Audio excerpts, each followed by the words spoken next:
Kidlat News Updates.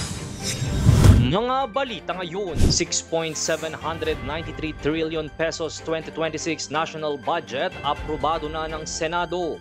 Pagpasa sa 4 na priority measures kabilang na ang anti-dynasty bill, pinamamadali ni PBBM. Higit 1.6 million pesos na halaga ng smuggled na sigarilyo nasabat sa Lanao del Sur.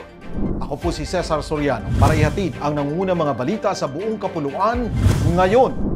Aprobado na sa ikatlo at huling pagbasa ng Senado ang panukalang 6.793 trillion pesos na national budget para sa taong 2026. Ito'y makaraang makakuha ng 17 boto na walang tumutol at walang nag-abstain sa mga present na senador sa plenary session ngayong araw. Inaasahan namang magsasagawa ng pagpupulong ang Bicameral Committee sa December 11 to 13 upang talakayin ang mga hindi nagtutugmang probisyon. Kapag nagkasundo na naratipikahan ang nasabing budget ay ipapadala na ito sa Malacanang para lagdaan ni Pangulong Ferdinand Bongbong Marcos Jr.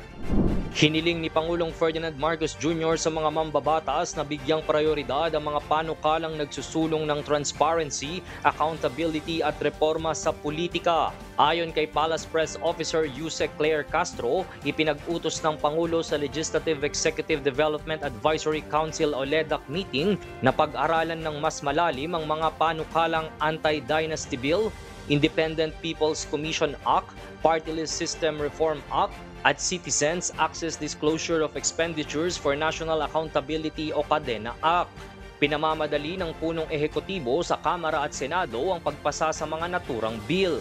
Sa parehong pagpupulong ay napagkasunduan ng parehong kapulungan ang itinakdang timeline para sa pagpasa ng General Appropriations Bill. Timbog ang dalawang lalaki na sangkot sa smuggling sa isinagawang anti-criminality checkpoint operation ng PNP sa Barangay Tuwal, Picong, Lanao del Sur madaling araw nitong Martes, December 9. Kinilalang suspect na sina Wafi Abdul, 31 anyos at alias Sod, 17 anyos na pawang mga taga-barangay Liangan, Picong. Nasabat sa dalawang suspect ang 2,150 rims ng Canon cigarettes na may kabuang halagang 1,687,750 pesos. Ayon sa mga otoridad, walang naipakitang dokumento ang mga suspect nang sila'y harangin sa checkpoint dahilan para sila'y huliin.